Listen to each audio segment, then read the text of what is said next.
All praises to Yahweh Ba'Shem Yahweh Shai Ba'Hashem HaRachawadash. Say double honors to our apostles and elders here at Great Millstone. Peace and blessings to the Lord's hopeful elect. To touch on the topic of the Revelation 13, the image, as well as the mark of the beast once more. Elder Pastor Har recently did a lesson just saying that you should keep talking about the mark of the beast. And indeed, because we could basically see it's right at the door. At the same time, I believe it was HODC just found out that they are teaching that the mark of the beast is the RFID microchip. However, they were wrong when it came to the image of the beast, because if I heard the brother correctly, he was talking about how even in the Roman Empire they had an image of Caesar, which they didn't. Caesar Borgia didn't come till after the 1,000 years were expired. So that's incorrect, but they write on the mark. So with the importance of really knowing both, of having both, you'll see that it's all connected. If you have the image right, then it's easy to see as of what the mark is. So like these Israelite groups, right, that teach contrary to that the mark of the beast is the chip. So you got like Israelite groups such as WFI, IUIC. Those are the popular ones I know that teach contrary. When it comes to the image, right, I believe WFI say the image is the system. I think that's the most I've heard them say is the system. I don't know if they really expound on it, but they just say it's the system. They should really expound on it and just go into how it's the Roman system, because then you can understand how the mark comes into play, which is that chip. And IUIC also says that the image is the image of the Caesar Borgia, which that's not correct. That's not correct. Nobody is talking about bringing Christianity back on the forefront and worshiping that image. That's just not happening. They're looking, if anything, to do away with the Bible, because if you agree that this is Satan's world, you have to know that he has to do away with anything relating to faith related. And he wants all your trust and your faith and your soul to be in him. He's not going to push that image again, which that's what the guys at IUIC teach. They said they're going to push that image again, which they're not. So it's really important to just understand what the image is. The image as well as the mark. It all makes sense. As you can see, one group will be right on the image and then wrong on the mark, or another group like HODC will be wrong on the image but right on the mark. It's like they're flip-flopping when all they have to do is connect it all together, because it all connects and makes sense. It all makes sense. The book of Proverbs 8 verse 9, they are all plain to him that understandeth, and right to them that find knowledge. Meaning what? The words of wisdom, the understanding. It's plain to him that understandeth. Proverbs 29 verse 18, where there is no vision, the people perish, but he that keepeth the law, happy is he. Vision, where there's no vision, the people perish, because you're not alert, you're not looking for what to expect. If you teach that the image of the beast is Caesar Borgia, and according to the scriptures, it said that the beast would make that speak and make people worship it, those people are going to be looking for the prophecies to see when that happens.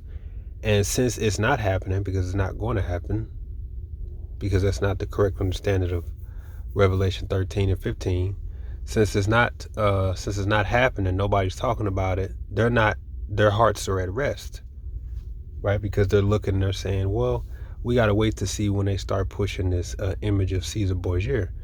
Well, that's not the understanding of what the image is. That's incorrect. So where there's no vision, meaning where there's no breakdown and interpretation of the prophecy, right? It says the people perish, because they're going to be caught off guard. Whereas if you teach them the correct doctrine, which is the image of the beast is the Roman system being brought back into place, which today, right, there's a word for it. You can say the New World Order. That's what they're calling it. That's what the wicked elite call it, the New World Order. But it's actually just the Roman system brought back into place. And it's important to have that understanding of the vision. Otherwise, the people will perish. And it all connects. It all makes sense. It all lines up even with Daniel chapter 2 and as well as Daniel chapter 7. Revelation 13 and 11. Once again. And I beheld another beast coming up out of the earth. This is America. And he had 2 horns like a lamb, and he spake as a dragon. The 2 horns like a lamb are, today is called, the Republicans and Democrats. In the ancient Rome, they were known as the patricians and plebeians. The plebeians, if I'm correct, the patricians represent the rich, plebeians represent the poor. Today, the Republicans represent the rich, Democrats represent the poor, or for the people, as you can say. The word demo means people. The reason they have horns like a lamb, because it comes with the appearance that it's a creature you could trust, something you could trust in. But when you get to the root of it, it's all corrupt, because at the end of the day, they're both playing for the same team, because it's 2 horns of the same beast. And just like it says, and it spake as a dragon. So it gives you the illusion that it's something that can be trusted, harmless. But in actuality, when it passes its laws and legislations and speaks, is as a dragon. Think of the word draconian, which goes back to the Roman Draconian, who was known for his harsh cruelty. That is why no matter what president has gotten in office, no matter what political side they take, they all end up forwarding to the same end goal, which is the plan of the wicked elite, which is to bring about the image to life. And that image being brought to life, today, people call it the New World Order. That's what they call it. Which, again, it is simply the Roman system being put back on the planet Earth with their mark. So it goes on to say, and he exercises, talking about America, exercises all the power of the first beast before him. The first beast before him is referring to the Roman Empire. And causes the earth and them which dwell in the earth to worship the first beast whose deadly wound was healed. So that's the plan, that's the structure, to go back to what the way Rome was set up, which today is just really complete control, right? You could, all I did was just type in the Roman Empire system and the USA. There are a ton of articles and websites breaking down the similarities, several books written of the similarities. The reason they're writing so many books is because they understand the concept of how if you aren't aware of history, you're doomed to repeat yourself. And a lot of people have a lot of hope and faith in America, and they want to try to hope that they could steer America away from falling into the same fate as Rome. And that's because they know how Rome fell, and we're following the same path, because it's all prophetic. The deadly wound that was healed. Okay, when the scripture says, even he is he that is the beast that is, or the head shall I say, that is and is not yet shall be.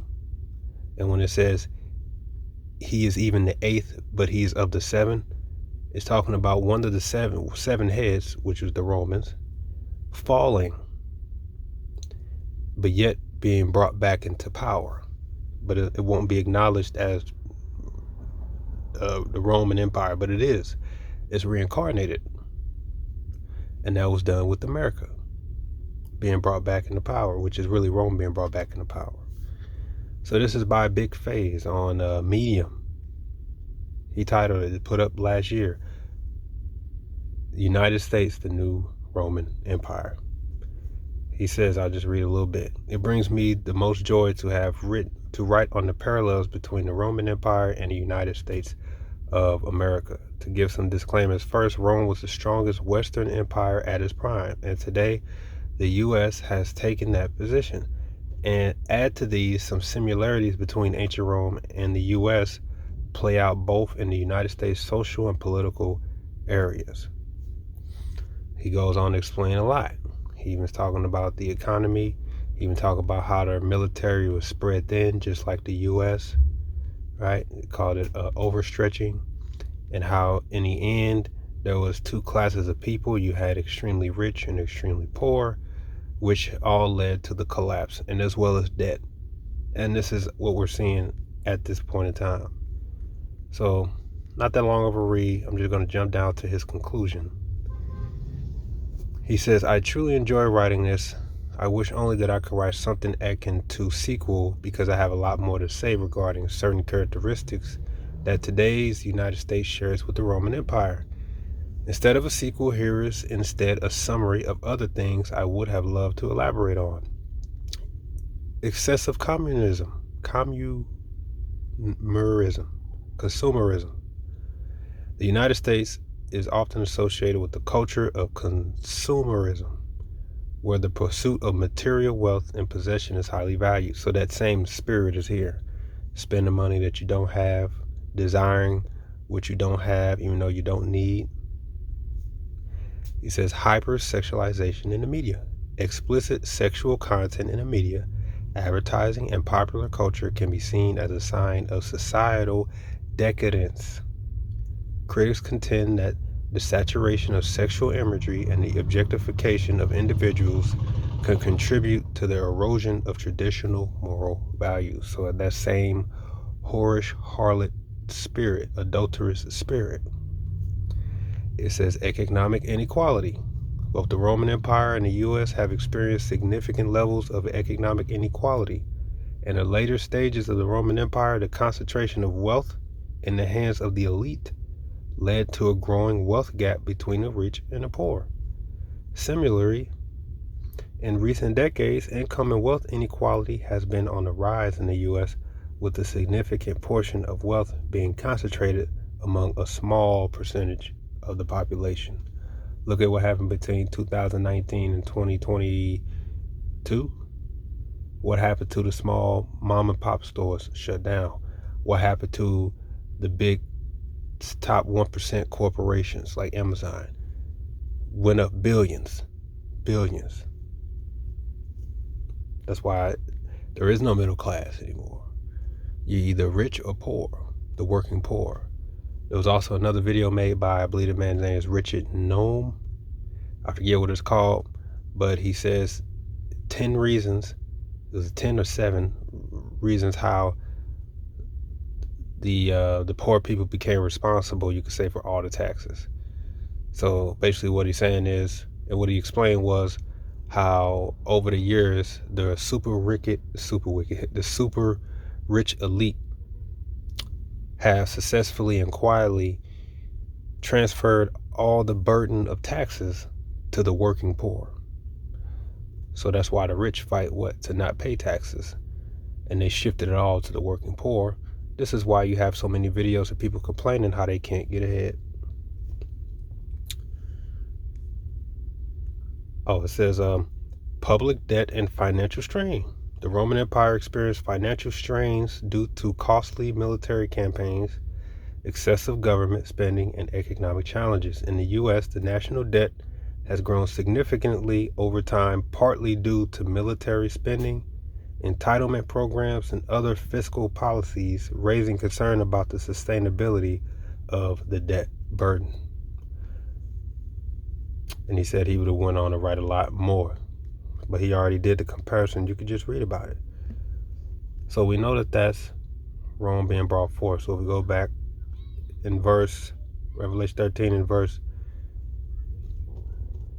13, and he doeth great wonders, so that he maketh fire come down from heaven on the earth in the sight of men. How did America do that? Well, World War II, the end of World War II, which was what? Hiroshima, Nagasaki, the atomic bombs, which was the first of a nuclear bomb that was used, and the knowledge of the atom being split was used to what? Bring about destruction, fire from on high. So much so that that's when World War II ended. And that's when there was a lot of controversy about how that knowledge can now be extremely deadly to the human population nobody should have access to that power. Well, it's all of the Lord. That's the miracle he brought forth. It says, and deceiveth them that dwell on the earth by the means of those miracles which he had power to do in the sight of the beast, saying to them that dwell on the earth that they should make an image to the beast which had the wound by a sword and did live.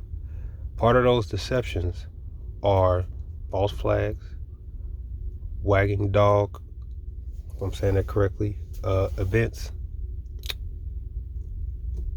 You also have the knowledge of the computer chips, microchips, having blind people see again, having people who are paraplegic operating computers and all that, doing all these things, all those miracles, right? And upon all of that, what are they saying? As it says here, that they should make an image to the beast, which had the wound by a sword and did live. Meaning they're saying that this same technology that they're using, as well as the deceptions as far as global warming, computer hacking, shutting down accounts, danger, all these quote unquote uncertainties that they create, more pandemics, all this deception is to fool the people into what? Accepting the change that they propose. And that change that they propose mirrors that of the Roman Empire, which is they need complete control over you. And that there needs to be two classes of people, super rich and poor. And you need to be okay with that. Verse 15. And he had power to give life unto the image of the beast, that the image of the beast should both speak and cause that as many as would not worship the image of the beast should be killed. Like I said, some Israelite groups will say, oh, it's the system. Like WFI, they'll say it's the system. They really should expound and say, like, it's the Roman system. Because if you understand that it's the Roman system, you can look at the similarities and you can see how exactly they're going to try to go about to do it.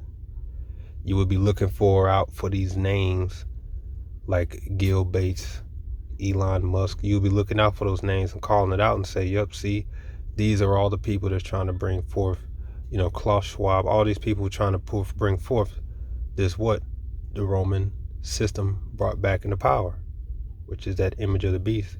And they call it today, the English word, you say, English phrase, New World Order.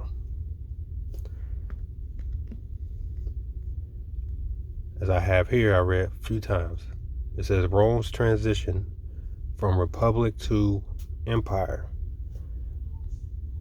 I'm going to jump down so he actually says it.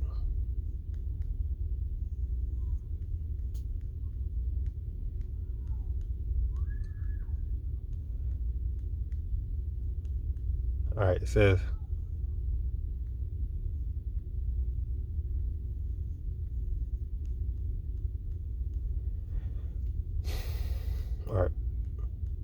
the Roman Empire dramatically shifted power away from representative democracy to centralized imperial authority, with the emperor holding the most power. So toward the end of the fall of Rome, they went from a republic democracy, meaning where the people decide, to a state, to a centralized imperial authority, where the emperor makes all the shots.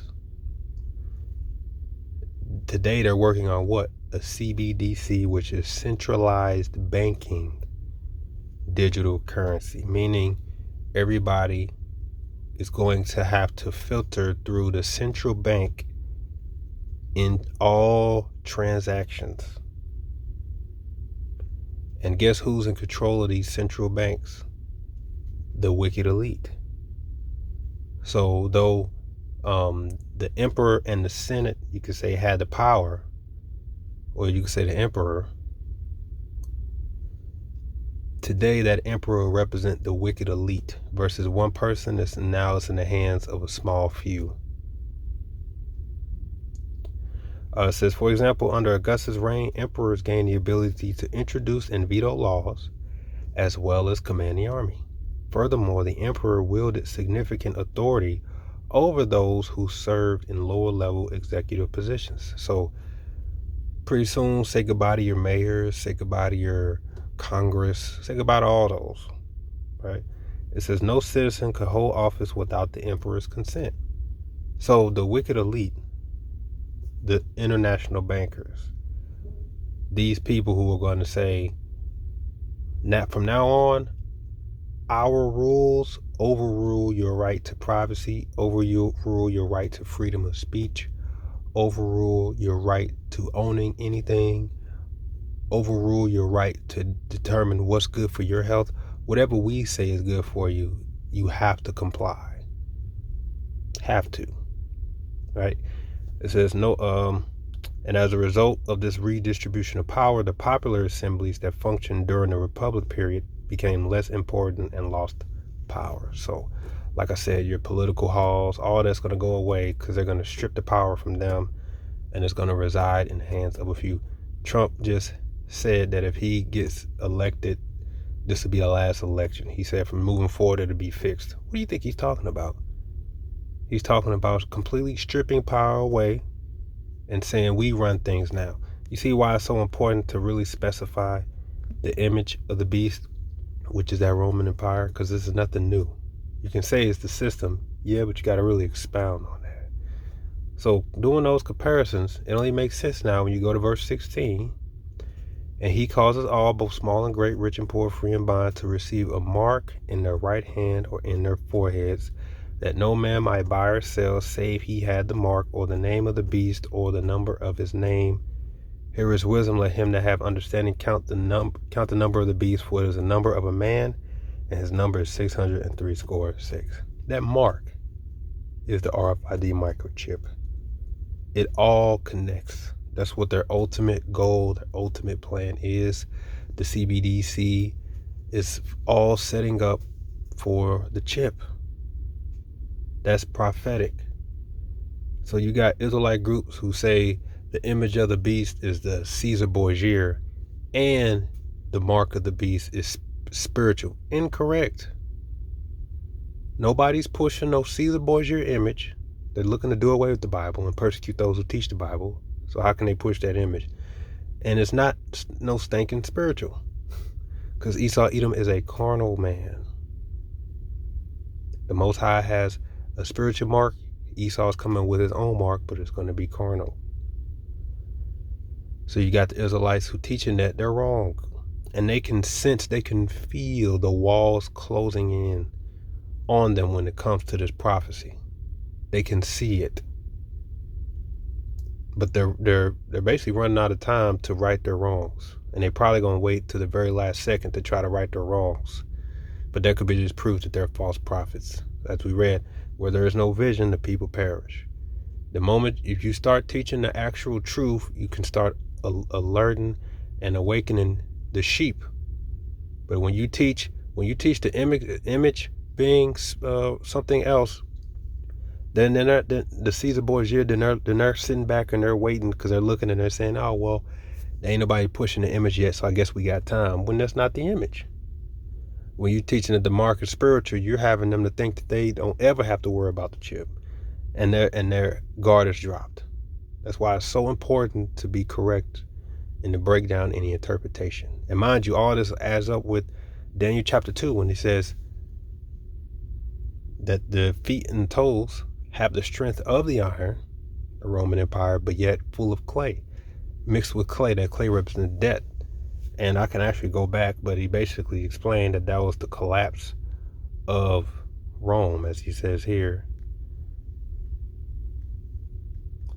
toward the bottom.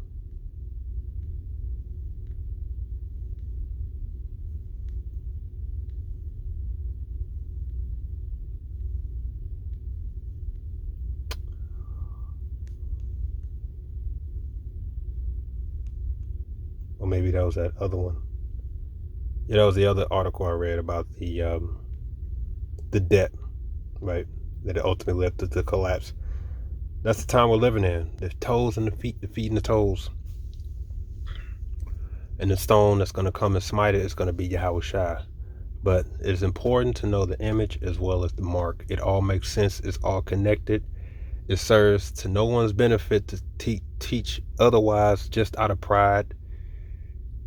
Just teach the truth, man. All right? Shalom.